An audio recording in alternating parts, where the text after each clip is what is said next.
Pleasant mood rises up, it fades away. Moves into unpleasant mood, that fades away. There is only that ongoing, unformed, magical dance of appearances. Or not. I mean, this could be a bunch of crap. It's only presented for your consideration. Whatever you take from this, it has to come from your experience of life.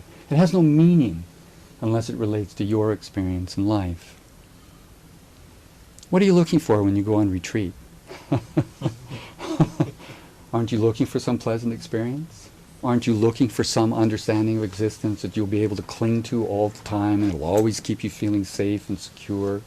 Aren't you looking for a sense of self that never feels unhappy or lonely?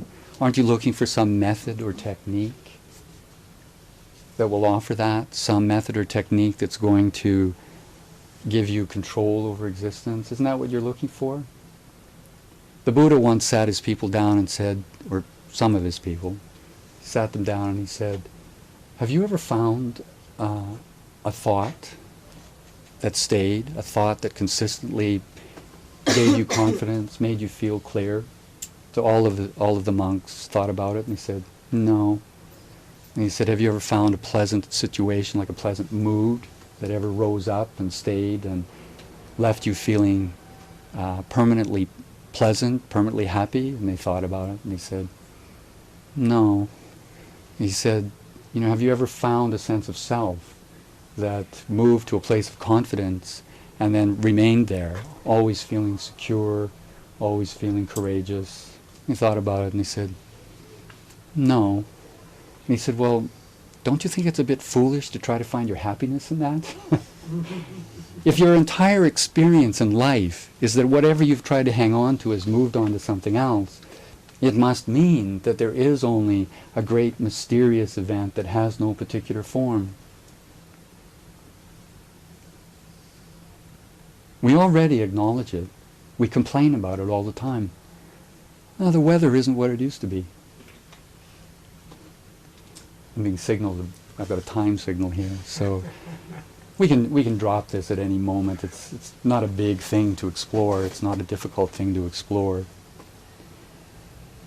But we complain about this. We complain about the formless. We complain about the Great Spirit. Now the government isn't what it used to be. It's really going down the tubes. My body isn't what it used to be. I've got aches and pains where it shouldn't have aches and pains. The economy, man, the economy. Don't get me started on the economy. Don't get me started on capitalism. I mean, this makes no sense whatsoever. We complain about it all the time without ever acknowledging it's a magical dance of ever-changing appearances. There's nothing we can do about it. Absolutely nothing we can do about it. We don't exist as anything apart from the dance. Everything we are is a presentation of the dance. Everything we are is the dance. We don't create our bodies, we don't create our brains, we don't create our needs, we don't create our interests, we don't create our concerns, we don't create our abilities to apparently deal with things, we don't create our inability to deal with certain things. All of that's an expression of nature. Or not. This might be a bunch of crap. So we'll take a break, we'll take a 10-minute break and come back and just have a look at what our common experience is in life, what it actually has been pointing to and revealing throughout our entire life.